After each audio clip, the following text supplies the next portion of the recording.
안녕하세요. 저는 30대 중반의 아들 하나를 키우고 있는 주부입니다. 제 고향은 강원도 횡성으로 어릴 때 부모님과 친할머니, 삼촌과 같이 살았습니다.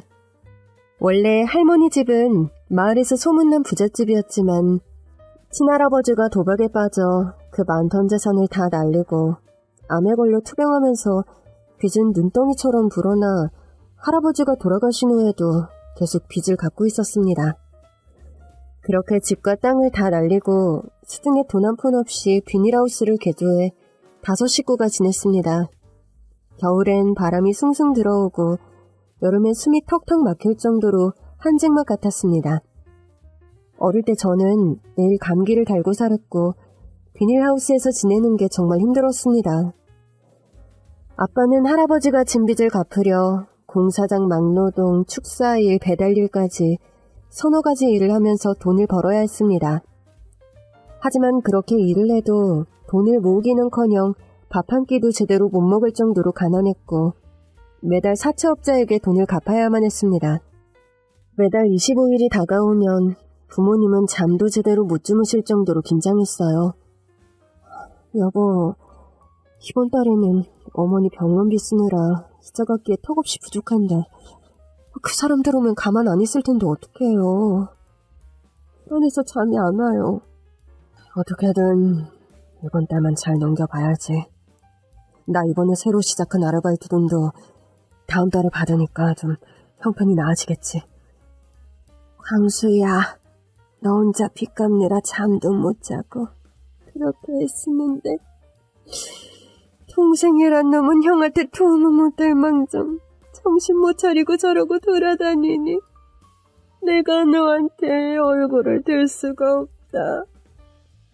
엄마가 광남이 사고 치는 거 수습하느라 얼마나 고생했어요. 저 자식 언제 정신 차리려나.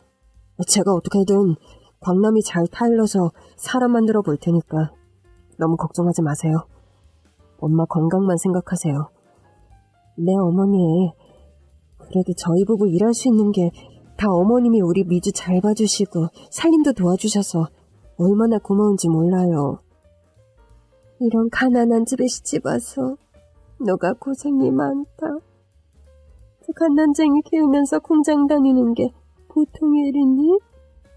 매달 그 사채업자들 쳐들어올 때면 나도 간이 철렁거리는데 넌 오죽 힘들겠니? 미안하다, 이미야. 할머니는 늘 부모님께 죄송해하며 엄마를 친딸처럼 아껴주며 잘해주셨습니다. 하지만 문제는 삼촌이었어요. 사춘기 때 집이 망하자 방황하면서 고등학교 다닐 때 일진이었습니다.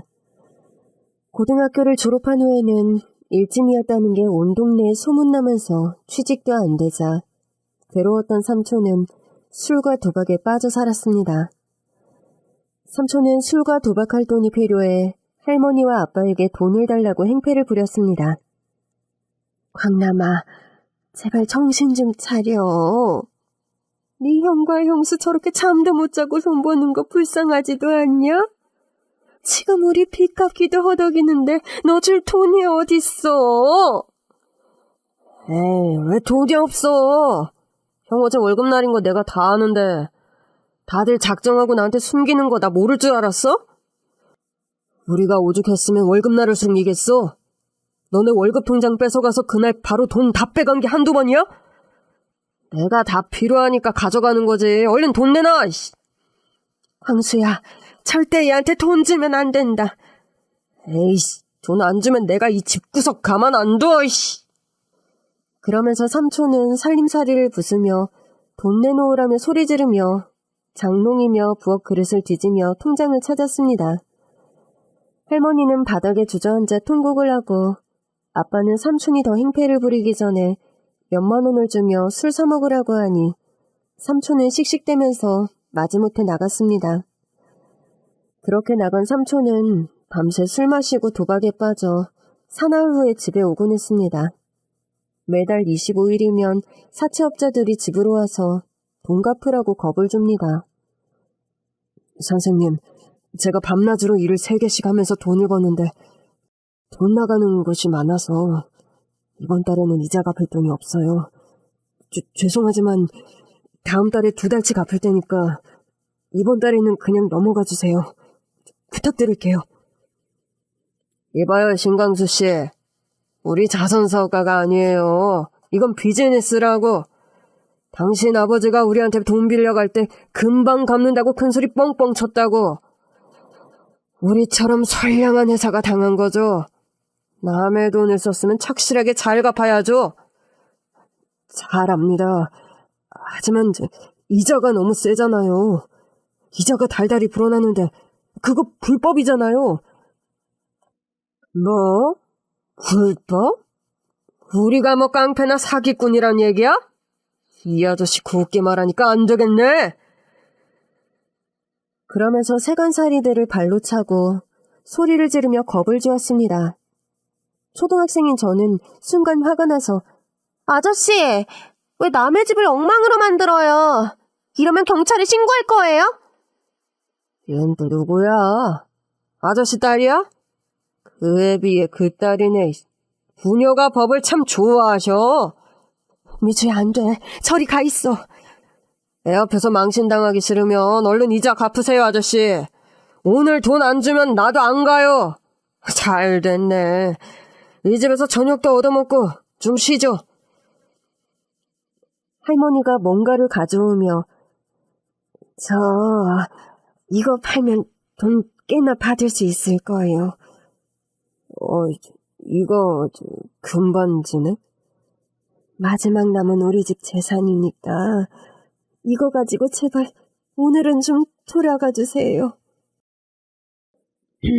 쓸만하네. 자, 알았슈. 그럼 이번 달 이자는 이걸로 갚은 걸로 치고 다음 달에 봐요. 그때는 내가 이렇게 목소리 높일 일 없도록 합시다. 그렇게 사채업자들은 돌아갔고 두려움에 떨었던 식구들은 힘이 풀린 채 눈물만 흘렸습니다. 언제까지 지옥 같은 가난에서 벗어날 수 있을지 전 매일 하늘에 기도했습니다. 하느님, 우리 집 빨리 빚 갚게 해주세요. 저 사채업자들 안 오게 해주세요. 비닐하우스는 여름 장마철 태풍이라도 오면 기둥이 뽑히고 비닐이 찢어져서 수시로 복구를 해야만 했습니다. 정말 이 지긋한 가난과 비닐하우스 집에서 탈출하고 싶었습니다. 입을 옷이 없어서 할머니가 한밤중에 길거리에 있는 헌옷함에서 친구들 옷을 가져왔습니다. 그래도 오늘은 꽤 깨끗한 옷들이 많더라고. 그렇네요. 이건 거의 새 건데요. 우리 미주한테 딱 맞겠어요. 예뻐. 헌옷 안 같아. 여기 브랜드 이름도 있네. 미주야, 친구들처럼 좋은 옷 입고 싶을 텐데 미안해. 그래도 우리 미주 불평불만 한 번도 안 해서 고맙고. 지금 우리 집에 돈 들어갈 곳이 얼마나 많은데 옷이야 그냥 깨끗하게 입기만 하면 되지. 비싸고 예쁜 거 필요 없어. 난 그런 곳에 돈 쓰는 거 아까워. 우리 미주가 어른이 다 되었네. 할머니, 저 돈 많이 벌 거예요. 그래서 빚도 다 갚고 집도 살 거예요. 저는 중학교에 들어가자마자부터 돈을 벌기 시작했습니다. 학교 마치고 저녁부터 마을 소축사 청소를 했는데 6개월간 일을 하다 보니 돈이 꽤 모였습니다. 100원 하나도 허투루 안 쓰고 번 돈은 다 돼지 저금통에 저금했어요. 매일 저금통 안에 돈을 넣는 순간 제일 행복했습니다. 저금통이 꽉 차는 날 그 돈으로 뭐 할지 상상하는 것만으로도 부자가 된 것 같았습니다. 그런데 어느 날 학교를 마치고 집으로 돌아온 나는 까무러치게 놀랐습니다. 제 돼지 저금통이 갈기갈기 찢어져 있고 그 안에 있던 돈이 다 사라진 겁니다. 할머니, 이 저금통 이거 누가 이렇게 한 건지 알아요? 아유, 세상에. 이거 우리 미주가 한 푼 두 푼 몇 개월간 모은 건데 도둑이라도 들었을라나? 할머니, 이런 짓 할 사람 삼촌밖에 없어요. 아이고, 아주 많네. 아까 나 잠깐 텃밭에서 일하고 있는데 황급히 뛰어서 나가더라고. 그때 이 돈 훔쳤나 보네. 어휴, 어디 훔칠 게 없어서 조카 돈을 훔쳐. 저는 삼촌이 자주 가는 술집을 찾았습니다. 틀림없이 술 마시고 있을 테니까요. 제 예상대로 술집에 삼촌이 있더라고요. 삼촌! 어떻게 내 돈에 손댈 수 있어요? 그거 제가 6개월 동안 일하면서 아끼고 아껴 모은 돈이라고요. 그 돈 내놔요! 야, 임마. 삼촌이 잠깐 빌린 건데 어디 고래고래 소리를 질러, 이씨. 아유, 나중에 다 갚아줄 거야. 그 돈 어딨냐고!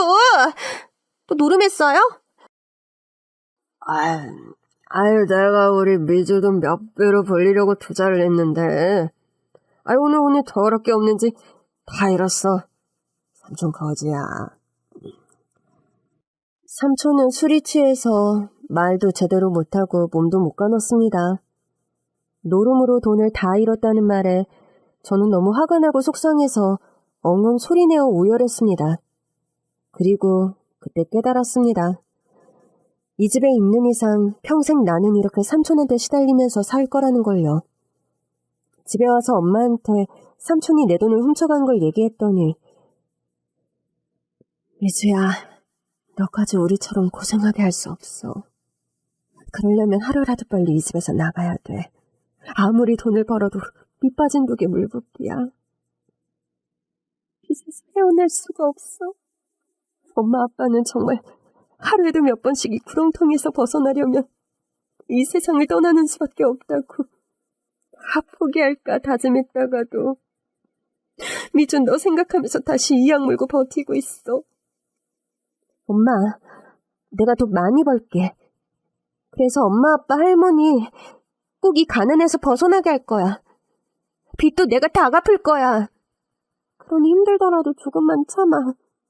내가 있잖아. 그래, 우리 딸 때문에 살아. 삼촌은 아무 일 없었다는 듯이 밤에 집에 왔고 전 그날 이후로 돈을 집에 안 두고 학교 사물함에 보관했습니다. 집보다 학교가 더 안심이 되었어요. 고등학교에 올라가서도 식당 일이며 중국집 배달, 건물 청소까지 닥치는 대로 아르바이트를 해서 돈을 모았고 목돈이 되었을 때 부모님께 드렸습니다. 아빠, 이 돈 내가 중학교 때부터 6년간 일하면서 모은 돈이에요. 이 돈으로 빚 원금 일부라도 갚아요. 너가 힘들게 번 돈인데 이 돈 받을 수 없어. 아빠, 난 대학도 안 갈 거고 공부는 포기했어요. 우리 언제까지 비닐하우스에 살 건데요. 매달 사채업자들 오는 날은 심장이 벌렁거리며 온 가족이 긴장하며 사는 것 지긋지긋하지도 않아요? 또 삼촌한테 맨날 돈 뺏기고 왜 열심히 일한 엄마 아빠가 맨날 희생만 하냐고요. 너무 억울하잖아요. 할머니 남은 여생 동안은 좋은 집에서 좋은 음식 먹고 행복하게 살게 해드려야 하잖아요. 한평생 할아버지 때문에 젖거리다가 이제 삼촌까지 저러고 할머니 너무 불쌍하잖아요. 여보, 미주 마음 받아주세요. 이 돈 미주가 우리 생각하는 마음인 거예요. 아빠는 아무 말 없이 울면서 제 돈을 받았습니다. 저는 고등학교를 졸업하자마자 서울로 상경했습니다. 시골보다는 큰 도시로 가면 일자리도 많고 돈도 많이 벌 것 같았으니까요.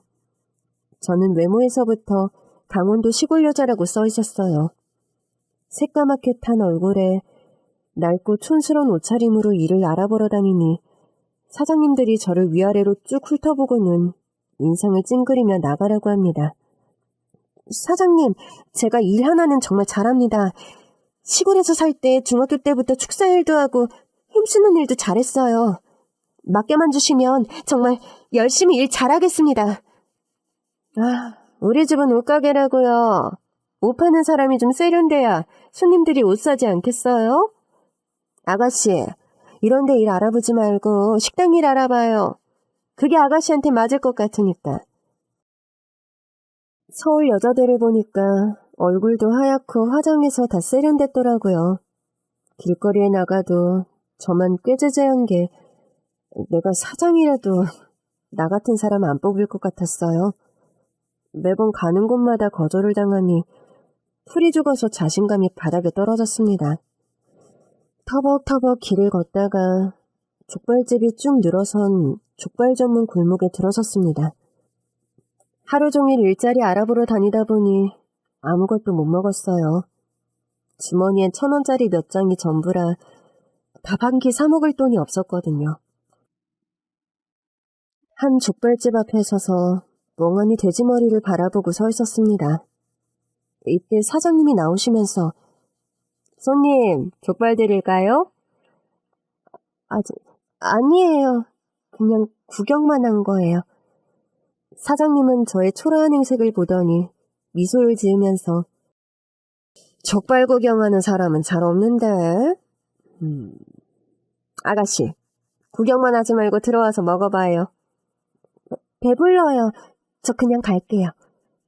내가 방금 족발을 삶았는데 그게 간이 맞는지 아가씨가 간 좀 봐줘요. 내가 요즘 입병이 나서 간을 잘 못 봐서. 돈 안 받을 테니까 나 도와주는 셈 쳐요. 그렇군요. 그럼 도와드리겠습니다. 가게는 20평 정도 되었고 일하는 사람 없이 여자 사장님 혼자 일하는 것 같았습니다. 테이블마다 손님들이 꽉 차서 사장님 혼자 서빙하랴 음식하랴 엄청 바빴어요. 사장님은 그 바쁜 와중에 족발을 한 접시 썰어서 저 먹으라고 테이블에 놓습니다. 한번 먹어봐요. 맛이 어떤지. 네. 쫄깃쫄깃하고 간이 삼삼한 게 진짜 맛있어요. 텁텁하지도 않고요. 합격한 거네. 아가씨, 이거 다 먹고 가요. 난 좀 바빠서. 그렇게 사장님은 일하느라 정신이 없었고 전 배고팠던 터라 족발 한 접시를 금세 비웠습니다. 여기 쌈장 더 주세요. 네, 손님. 저는 족발값은 해야겠다는 생각에 식당 일을 도왔습니다. 여기 족발 한 접시 더 주세요. 네, 손님. 족발 한 접시 금방 드리겠습니다. 사장님, 족발 한 접시 빨리 주세요. 네, 금방 나갑니다. 사장님은 제가 테이블도 닫고 서빙하는 거 보면서 흡족하신지 웃고 계셨습니다. 그렇게 바쁜 시간이 끝나자 어느새 밤 10시가 다 되었더라고요. 이제 좀 조용하네. 아가씨, 족발 한 접시 먹었다가 몇 배로 일하셨네. 미안해서 어쩌나. 아니에요, 사장님. 사실 사장님이 저 돈도 없고 배고픈 거 알고 일부러 공짜로 주신 거잖아요. 근데 제가 자존심 상할까봐 간 좀 봐달라고 하신 거잖아요. 다 알고 있었군요. 그렇다고 이렇게까지 도와달라는 건 아니었는데. 사장님 혼자 바쁘신데 어떻게 모른 척 할 수 있어요. 저한테 족발 한 접시는 단순한 음식이 아니라 사장님의 따뜻한 마음이 너무 감사했고 감동받았어요. 아가씨 일하는 거 보니까 빠릿한 게 참 잘하던데. 혹시 여기서 일할 생각 없어요? 정말요? 저 안 그래도 며칠째 일구하고 있었는데 다 안 됐거든요. 저야 너무 좋죠.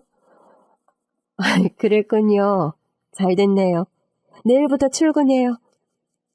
사장님, 제 이름과 나이, 고향은 어디인지, 뭐 하다 왔는지 그런 건 좀 물어보셔야죠. 사람 구하는데 그렇게 아무나 믿으면 안 돼요. 저는 20살이고 이름은 심리주예요. 강원도 횡성이 고향이고요. 고등학교 졸업 후 돈 벌려고 서울 온 거예요. 학교에서 사고 치거나 문제 일으킨 적 없으니까 안심하셔도 됩니다. 에휴, 똑 부러지네. 근데 서울 왔다면 지금 사는 곳은 어디예요? 지금은 여관에서 지내고 있고요. 곧 고시원이나 월세방 싼 걸로 구해보려고요. 아유, 젊은 처자가 여관에 있는 건 좀. 미주씨, 우리 가게에 조그만 방이 하나 있어요. 거기에 물건 쌓아놓고 창고처럼 쓰는데 청소하면 깨끗해요. 여기 와서 지내요. 밥이야 나랑 같이 먹으면 되고 화장실에서 씻으면 되니까 생활하는데 괜찮을 거예요. 전 너무 좋죠.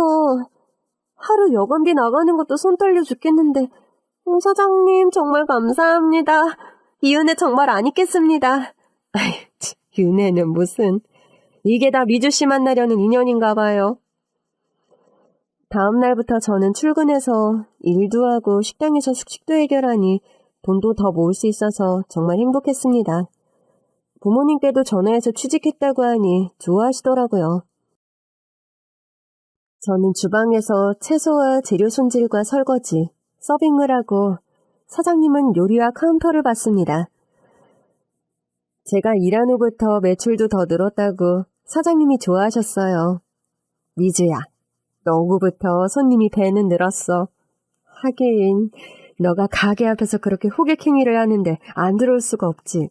여기 족발 가게만 한 20개 정도 되니까 특별하지 않으면 못 살아남거든. 아니에요. 사장님이 만드신 족발이 맛있어서 오는 거죠. 그 비법 육수 맛이 기가 막혀요. 제가 다른 집 족발도 많이 먹어봤지만 사장님 손맛을 따라올 수가 없어요. 날 비행기 태우네. 그래, 우리 이대로만 하면 대박 날 것 같아. 서로 힘내자. 네, 사장님. 저 돈 많이 버는 게 제 꿈이거든요. 저 돈 엄청 좋아해요. 월급은 그대로 부모님 통장으로 보내줬고 다행히 빚도 점점 줄었습니다. 이제 좋을 일만 생기려나 했는데 얼마 후 할머니가 노안으로 세상을 떠났습니다.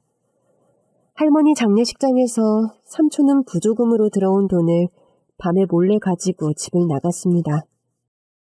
그 충격으로 아빠는 심장에 무리가 오면서 쓰러져 병원에 입원했습니다. 엄마는 공장에 다니면서 퇴근하면 밤새도록 병원에서 아빠 병간호를 했습니다. 왜 이렇게 안 좋은 일만 자꾸 생기는지 너무 마음이 아팠습니다. 엄마는 집 걱정하지 말고 서울에서 마음 편하게 지내라고 합니다. 어느 늦은 밤 일을 끝내고 식당 방에서 자고 있는데 누군가 문을 열고 들어오는 소리가 들려 깼습니다. 순간 도둑이구나 직감했죠. 저는 숨을 죽여 옆에 있던 후라이팬을 들고 방문 옆에 서 있었습니다. 이 후라이팬은 혹시나 위급한 일이 생기면 무기로 쓰려고 방에 놔둔 거였거든요. 아니나 다를까 방문 손잡이를 돌리더니 한 남자가 방으로 들어왔고 저는 사정없이 후라이팬을 남자의 머리에 내리쳤습니다. 저 어리가 이 도둑아! 소리 지를 거야? 잠깐만요. 저 도둑 아니에요. 이 집 아들이라고요. 머리야. 너가 그러면 내가 속을 줄 알고? 살려줘요! 여기 도둑이에요! 저는 고함을 지르며 다시 후라이팬으로 내리치려고 하니까 남자가 팔로 잡으며 제 이름은 강진영. 우리 엄마 이름은 이 족발집 사장인 김미자 씨. 이래도 못 믿어요? 사장님 성은 맞네요. 그럼 진짜 아들이세요? 죄송해요. 아니 무슨 여자가 힘이 그렇게 세요. 참, 그나저나 댁이야말로 누구신데 여기 있는 거예요? 저 사장님과 같이 일하는 직원이에요. 심미주라고 합니다. 근데 제가 여기서 일한 지 3달이 넘었는데 한 번도 댁을 본 적이 없거든요. 아들인데 어떻게 식당에 한 번도 안 올 수가 있죠? 제가 군대에 있다가 오늘 제대한 건데 너무 밤늦게 와서 식당에서 자고 내일 오전에 집에 가려고 했죠. 제가 식당 일 돕다가 너무 늦으면 이 방에서 잤거든요. 그러셨군요. 전 도둑인 줄 알고 너무 놀라서. 이마에 피난 것 같은데 잠깐만 기다리세요. 소독부터 빨리 해야겠어요. 전 소독약과 밴드로 급한 대로 치료부터 했어요. 남자는 이마에 밴드를 붙인 채로 택시를 타고 집으로 갔고 다음날 사장님과 같이 식당으로 왔습니다. 어젯밤 대단한 일이 있었다면서? 미주나 진영이나 진짜 놀랐겠구나? 제가 도둑인 줄 알고 어찌나 놀랐던지 아드님인 줄 모르고 얼굴에 상처를 내고 말았어요. 너무 죄송해요. 당연히 그런 상황이면 자기 방어하는 건 당연한 거야. 우리 준영이가 원래 족발집 일을 도왔거든. 그래서 오늘부터 같이 일하게 되었으니까 미주랑 준영이 서로 도와주며 잘 지내봐. 잘 부탁합니다, 미주씨. 네, 저도 잘 부탁합니다. 진영씨는 주로 족발과 식자재 구입하는 일을 하느라 차를 타고 하루 종일 바깥 일을 봤습니다. 그렇게 같이 일을 하다 보니 사랑의 감정이 싹 텄고 연인 사이로 발전했습니다. 애인이 생겼다고 엄마한테 전화를 하니 아빠가 위독하다는 말씀에 강원도 고향으로 가자마자 아빠는 제 얼굴을 본 후 하늘나라로 떠났습니다. 엄마 혼자 고향 텅 빈 집에 있는 게 걱정돼서 서울로 오라고 계속 설득했지만 엄마는 아빠와 온 식구가 같이 살았던 그 비닐하우스 집이 좋다면서 거기서 혼자 지냈습니다. 비닐하우스 안은 따로 난방을 할 수 없어서 연탄난로로 난방을 했는데 어느 날 밤에 엄마는 연탄가스 중독으로 세상을 떠났습니다. 그렇게 부모님을 한꺼번에 열고 하루아침에 고아가 된 게 믿어지지가 않아 매일 울기만 했습니다. 미주야, 너가 왜 고아니? 너한테는 준영이 같은 든든한 남자친구도 있고 그리고 널 딸처럼 아껴주는 시어머니도 있잖니. 네? 시어머니요? 시어머니라면 준영 씨와 결혼을 허락해 주신다는 말씀인가요? 그래, 준영이와 빨리 결혼해서 너도 마음 잡았으면 좋겠구나. 사장님, 근데 저 결혼할 준비가 안 되어 있어요. 매달 월급을 다 부모님께 드려서 모아놓은 돈이 없어서 지금 상황에서 아무것도 준비할 수가 없어요. 너가 준비할 게 뭐가 있니? 우리 집에 너만 들어오면 돼. 결혼식만 올리는 거지. 생활하는 건 예전처럼 똑같이 하면 되는 거야. 사장님, 감사합니다. 저 결혼하면 정말 잘할게요. 아이, 그래. 아이, 근데 호칭부터 바꿔야겠다. 사장님이 뭐니? 거리감 느껴지게. 아, 네, 어머니. 어머니? 좀 어색하긴 한데 듣기 좋네. 그렇게 시어머니는 제 어려운 상황을 다 품어주시고 며느리로 받아주신 겁니다. 결혼 생활은 정말 행복했습니다. 자상한 남편, 따뜻한 시어머니 사랑을 듬뿍 받으며 족발집도 더 번성했어요. 결혼하자마자 임신해 아들도 출산했습니다. 그 많은 족발집 중에서도 시어머니만의 비법 맛으로 손님들이 멀리서 찾아와 줄을 서서 기다리는 대박집이 되었습니다. 그러다 보니 아침부터 밤늦게까지 허리 펼 새 없이 정신없이 바빴지만 돈 버는 즐거움에 힘든 줄도 몰랐습니다. 여보, 요즘 장사가 잘 되니까 재료가 금세 떨어지네요. 족발이며 간장, 고춧가루 더 사와야겠어요. 그래야겠어. 이번에는 양을 2배로 사야겠네. 지금 갔다 올게. 좀 더 비싸더라도 좋은 걸로 사야 돼. 단골이라 최상품으로 주겠지만 꼼꼼하게 살펴봐야 돼. 남요, 어른하실까요? 어머니 재료 나쁘면 바로 거래처 바꾸시잖아요. 걱정 마시고 지금 손님 없으니까 가게방에서 눈 좀 붙이세요. 어머니 우리 민철이만 보면 피곤한 것도 있는다고. 요즘 낮잠도 안 주무시잖아요. 우리 민철이 방에서 잘잖아. 아빠도 보고 싶네. 나가려던 남편은 갑자기 아들 얼굴이 보고 싶다며 발길을 돌렸습니다. 방에서 새근새근 잠든 아들 얼굴을 한참을 보더니 가게 문을 나섰습니다. 트럭을 타고 1시간 거리의 축산시장에 가서 족발과 식자재를 사고 돌아오는 길에 사거리에서 신호를 무시하고 과속하던 승용차가 덮쳐 그 자리에서 세상을 떠났습니다.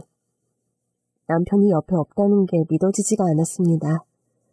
저와 시어머니는 넋이 나간 채 장례를 치렀고 어머니는 오열하다가 몇 번을 기절했습니다. 남편을 낳자마자 시아버님도 교통사고로 별세하셔서 시어머니의 충격은 더 컸던 겁니다. 남편은 시어머니의 유일한 등불이었기에 그 상실감은 훨씬 더 컸습니다. 시어머니는 한동안 식음을 전폐하고 누워만 있었습니다. 그 마음의 병이 너무 컸던지 시어머니는 췌장암 말기 판정을 받았습니다. 시어머니 병간호를 위해 가게 문을 닫아야 했습니다. 손님들과 주위 성인들은 이렇게 장사가 잘 되는데 왜 장사를 안 하느냐며 안타까워했습니다. 우리 족발 골목에서 김 사장님네 족발 맛이 소문나 사람들이 찾아오는 거잖아. 동달아 주변 족발집도 장사가 잘 돼서 다 김 사장네 덕이다 생각하고 고마워하고 있는데 이렇게 가게를 접으니 마음이 안 좋네. 네, 지금 프랜차이즈 하자는 사람들도 많고 가게 확장도 준비하고 있었거든요. 제 어릴 때부터 꿈이 돈 많이 버는 거였어요. 부자가 되어서 힘들게 사셨던 저희 부모님 집도 사드리고 호강시켜주려고 했는데 그 전에 돌아가셔서 제가 얼마나 후회했는지 몰라요. 부모님은 그런 걸 바랬던 게 아닌데 그저 옆에서 얼굴 보고 같이 밥 먹고 소소한 얘기 나누고 하는 게 그게 행복이었던 걸 몰랐어요. 지금 남편 떠나보내고 이제 시어머니까지 그렇게 보내드리고 싶지 않아요. 돈 벌어서 잘해주는 거 아무 소용없어요. 돈보다도 소중한 게 가족이잖아요. 제게 남은 가족은 시어머니와 우리 민철이뿐이에요. 가족을 위해 살려고요. 민철 엄마 얘기 들으니까 그 말이 맞네. 김 사장님 잘 보살펴드리고 언제든 다시 와. 기다릴게. 네, 저희 어머니와 다시 여기로 돌아올게요. 저는 어머니가 꼭 완쾌되어서 다시 족발집을 할 마음가짐으로 가게를 팔지 않고 세를 줬습니다. 시어머니는 수술 후 항암 치료를 시작했습니다. 병원에 입원해 있는 동안 독한 약 때문에 구토와 두통에 힘들어했습니다. 그렇게 몇 달 동안은 기력이 없으셔서 병원 치료를 계속 받아야만 했습니다. 저는 어머니 곁을 잠시도 떠나지 않고 병수발을 들었습니다. 민철 엄마야, 민철이도 옆집 아주머니한테 맡기고 온 거지? 어휴, 집에 가. 민철이 어린 게 엄마가 얼마나 보고 싶겠어. 민철이 엄마 없어도 밥 잘 먹고 잘 안 울고 잘 있대요. 아까 아주머니랑 통화했어요. 민철이도 아는 것 같아요. 아빠 안 계시고 할머니도 아프시니 말 잘 들어야겠다 생각하는 것 같아요. 확실히 어른스럽고 달라졌어요. 그 어린 게 얼마나 마음이 아프겠니? 이럴 때일수록 엄마가 더 필요한데 내가 너한테 못할 짓을 하는 것 같아. 어머니, 그게 무슨 소리예요? 곧 빨리 나으시면 되죠. 좋은 생각만 하시고 식사 잘 하시고 마음 편히 가지세요. 얼른 주무세요. 너무 늦었어요. 저 옆에서 자니까 밤에 화장실 가고 싶거나 속 불편하시면 저 깨우세요. 그래, 그러마. 어머니는 항암 부작용으로 기력이 많이 쇠해졌습니다. 더군다나 하루 종일 병실에서 약냄새를 맡으니 더 구토가 나고 힘들어했습니다.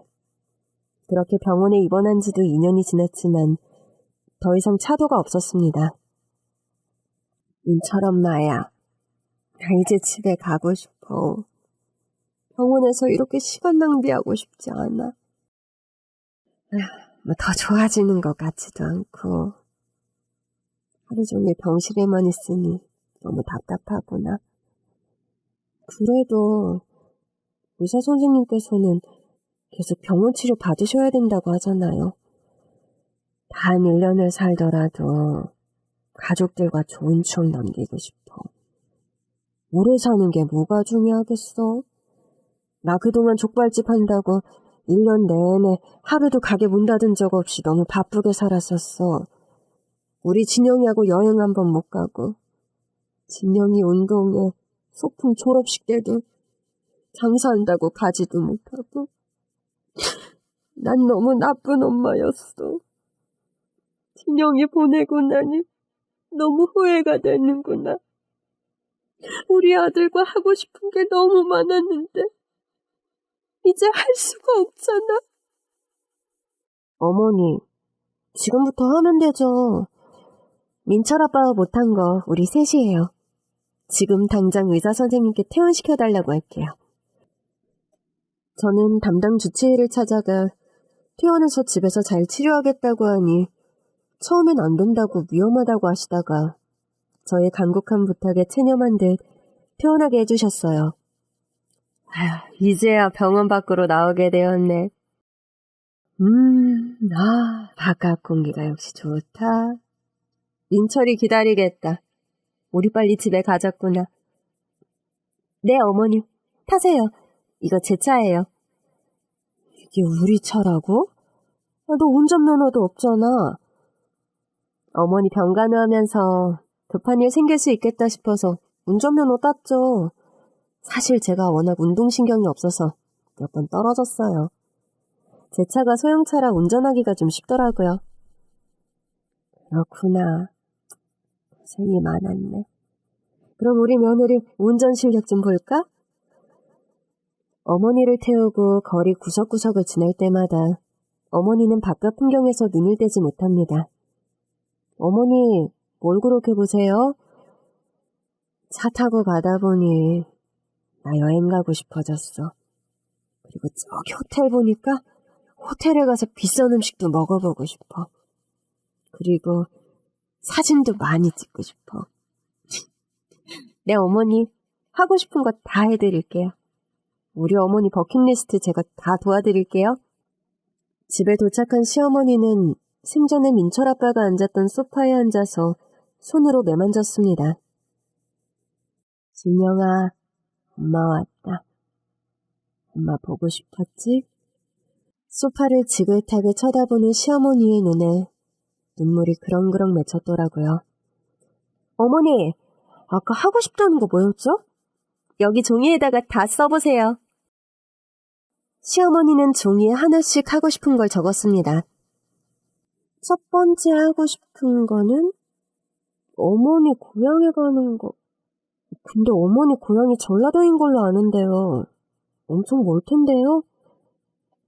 멀긴 멀지. 그래서 시집와서 몇 번 가보지도 못했어. 나 어릴 때 자랐던 고향에 가고 싶구나. 네? 그럼 어머니 고향부터 출발할게요. 민철이도 신나지? 응. 엄마랑 할머니랑 같이 여행 가니까 좋아. 제가 운전하는 차로 이렇게 여행을 간다는 게 믿어지지가 않았어요. 대여섯 시간을 달려 어머니의 고향에 도착했습니다. 어머니, 드디어 도착했어요. 여기에 몇 년 만에 오는지 모르겠네. 마을 입구에 있는 느티나무도 그대로네. 어머니 사셨던 집은 어디예요? 저기 산 쪽으로 더 걸어가야 돼. 근데 예전 집이 남아있을지 모르겠네. 워낙 오래되어서. 마을에 친구나 어머니 아시는 분도 계시지 않을까요? 너무 오래되어서. 어머니는 한참 생각에 잠기시더니 걸어서 집 쪽으로 걸어갔습니다. 그러곤 어떤 집 앞에 서서 여기가 우리 집이야. 근데 폐가가 되었네.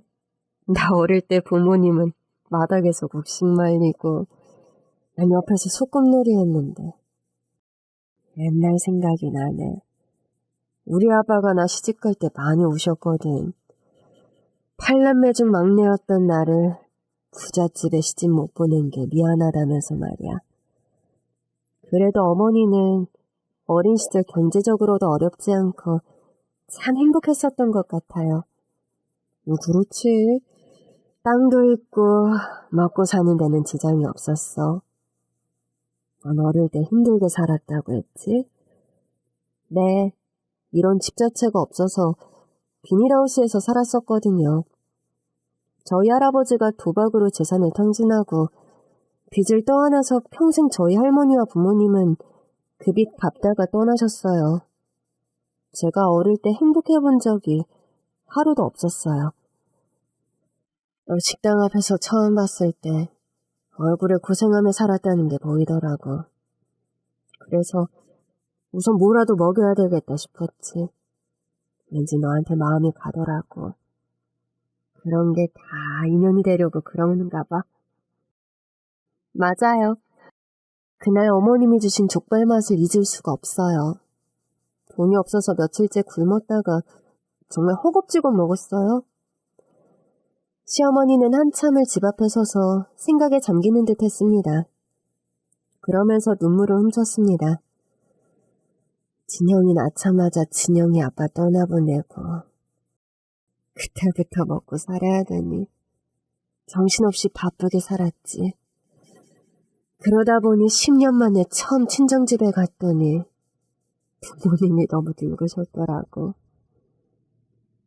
기력이 없어서 방에 누워 계시는데 예전에 그 든든했던 부모님이 아닌 한없이 약한 부모님의 모습에 눈물이 왈칵 쏟았지. 몸 하나 못 가누고 내 얼굴을 보며 울기만 하셨는데 정말 죄송했었지. 좀 더 일찍 찾아왔어야 하는데 부모님이 이 방내를 얼마나 보고 싶어 하셨을까. 그날이 마지막이었어. 어머니 혼자 민철 아빠 키우느라 정말 힘드셨을 것 같아요. 저는 지금 어머니가 되셔서 얼마나 든든한 줄 몰라요. 그래, 넌 나처럼 힘들면 안 되지. 내가 빨리 건강 찾아서 오래오래 너와 민철이 옆에서 지켜줄게. 어머니, 날이 차요. 이제 차로 돌아가요. 이렇게 고향에 와서 옛날 생각하니까 기분이 좋다. 이제 정말 죽어도 여한이 없어. 돌아서는 어머니 발길이 한결 가벼워 보였습니다. 할머니, 다음에 하고 싶은 건 뭐예요? 바다 보고 싶어. 민철아, 우리 바다 보러 갈까? 네, 할머니. 저도 바다 좋아요. 그럼 다음 코스는 바다로 갈게요.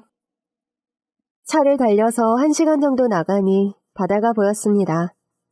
해안선을 따라 한참을 달리다가 사람이 드문 조용한 해변이 있어서 내렸습니다. 어머니, 여기가 조용하고 좋네요. 그래, 바다가 참 예쁘구나. 저희 셋은 차에서 내려서 맨발로 모래사장을 걸었습니다. 나 장사하느라고 40년 넘게 이런 여행 한 번도 안 가봤어. 바다는 나 시집 왔을 때 진영이 아빠랑 신혼여행으로 와본 게 마지막이었네. 저도 그렇네요. 우리 집 빚 때문에 맨날 사채업자에게 시달리고 도박에 빠진 삼촌한테 돈 뺏기고 지옥 같은 어린 시절에 정말 바다 한번 보는 게 소원이었어요. 제 고향이 강원도 횡성이라 조금만 더 차 타고 가면 바다인데 거기 가는 게 그렇게 힘들더라고요. 1시간 정도만 가면 되는데. 갑자기 시어머니가 기침을 하면서 그 자리에 주저앉았습니다. 어머니, 왜 그러세요? 어디 안 좋으세요? 아니지, 괜찮아. 조금 몸이 힘들구나. 우리 차로 돌아갈까? 어머니, 몸 힘드시면 말씀하세요. 병원에 가게요. 아니, 그 정도까지는 아니고. 조금 피곤해서. 네, 그럼 이제 집으로 돌아가요. 어머니 오늘 너무 멀리까지 오셔서 힘드신 거예요. 괜찮아. 이렇게 온 거 나 가보고 싶은 곳 다 둘러보고 싶어. 이제 언제 여기로 오겠니? 네. 오늘은 어머니 하자는 대로 다 할 거예요. 그럼 다음 코스는 어디로 갈까요? 배가 고프네. 민철이도 배고프지? 네, 배고파요. 우리 빨리 밥 먹어요. 아유, 우리 손주 배고프면 안 되지. 다음 가볼 곳이 식당이야. 나한테는 정말 기억에 두고두고 남는 곳이지.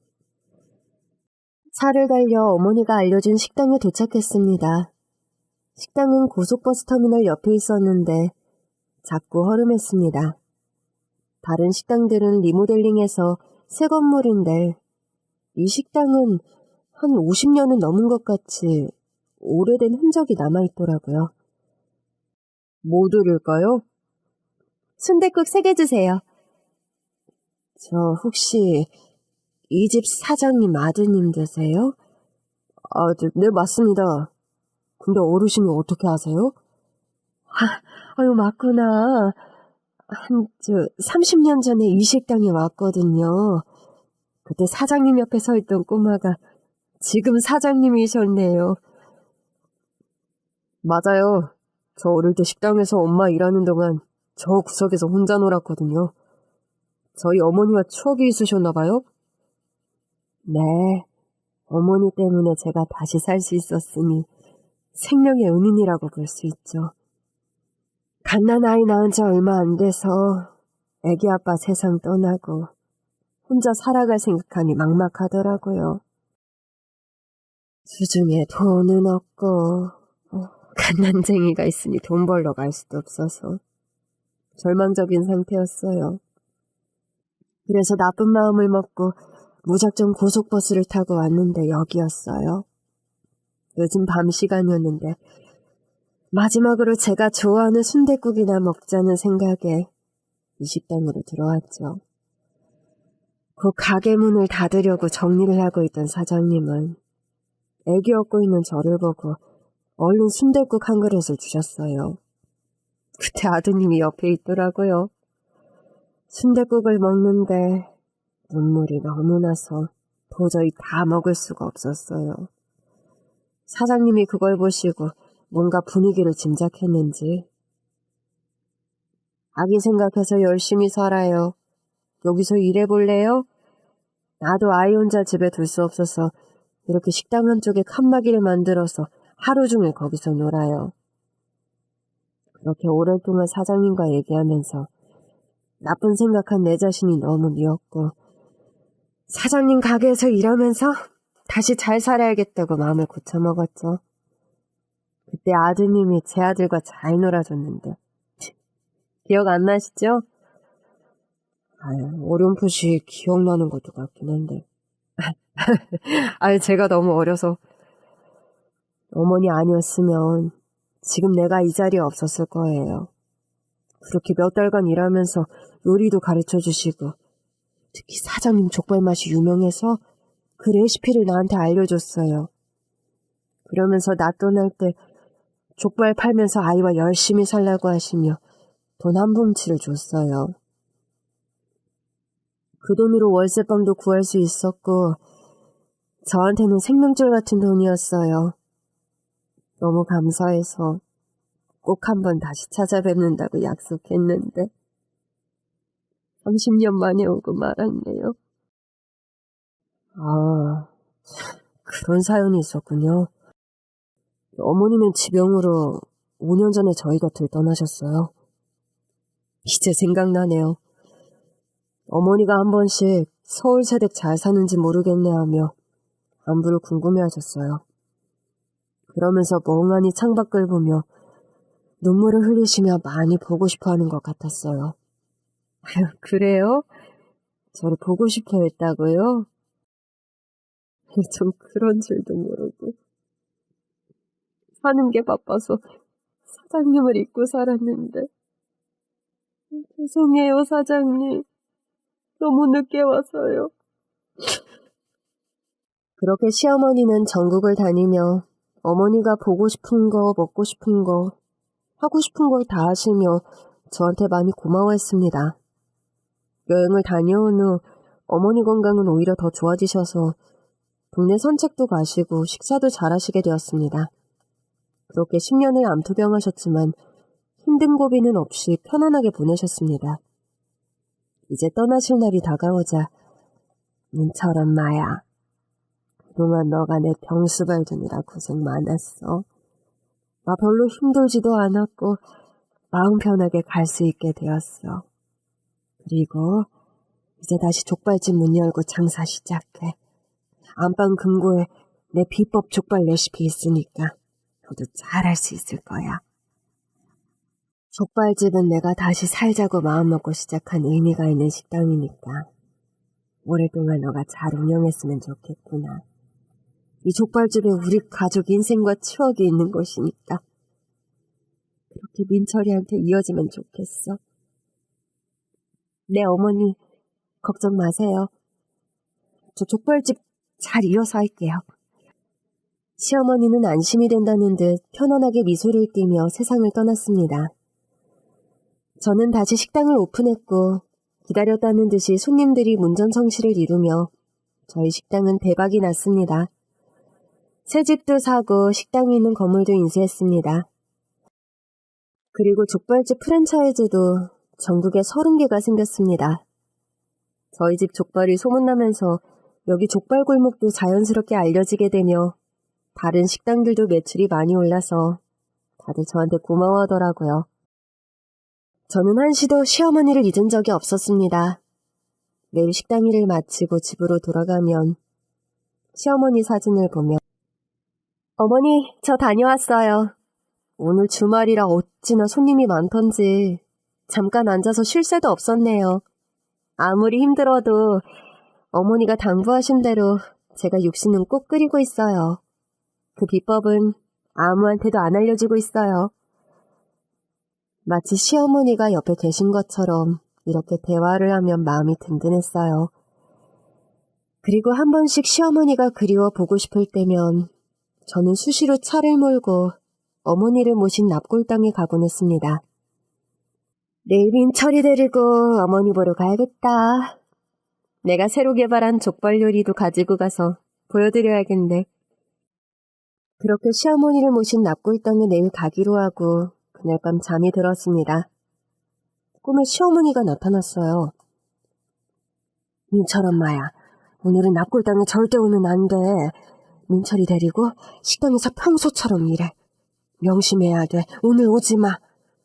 어머니! 전 순간 꿈이 깼고 기분이 이상했습니다. 어머니 표정이 왜 그렇게 불안해하시지? 돌아가시고 꿈에 처음으로 나타나서는 왜 납골당에 오지 마시라고 하는 거지? 왠지 마음이 찝찝했습니다.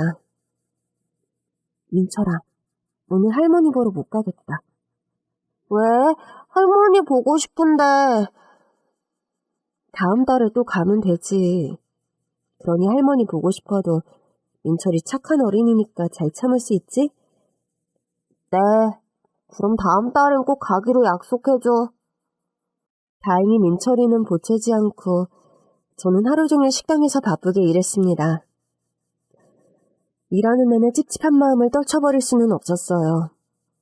그리고 그날 밤 집에 돌아와서 TV를 켠 순간 시어머니 사진을 끌어안고 전 오열을 했습니다. 납골당 바로 앞에 터널이 있는데 오늘 오전에 대형 교통사고가 나서 수십 명이 사망했다는 뉴스였습니다. 그 시간이면 제가 항상 집에서 출발해서 그 터널을 지날 시간이어서 더 끔찍했습니다. 이제야 알 수 있었어요. 시어머니가 꿈에 나타나 저와 아들 목숨을 구해준 거였다는 걸요. 어머니, 저 세상에서도 저희 항상 지켜주셔서 감사해요. 이렇게 어머니가 곁에 있어서 너무 든든해요. 어머니 걱정 끼치는 일 없도록 민철이와 더 열심히 잘 살게요. 이제 편히 하늘나라로 떠나세요. 그날 밤 다시 시어머니는 제 꿈에 나타나셔서 고운 한복을 입으시고 환히 웃으며 손을 흔들고 뒤돌아서서 하늘로 가셨어요. 족발집은 나날이 번창하고 민철이도 공부를 잘해서 정말 부러울 것 하나 없이 행복하게 살고 있습니다. 그날 시어머니가 꿈에 나타나지 않았더라면 이런 행복도 없었겠죠? 오늘따라 저희 시어머니가 많이 보고 싶네요. 긴 글 들어주셔서 감사합니다.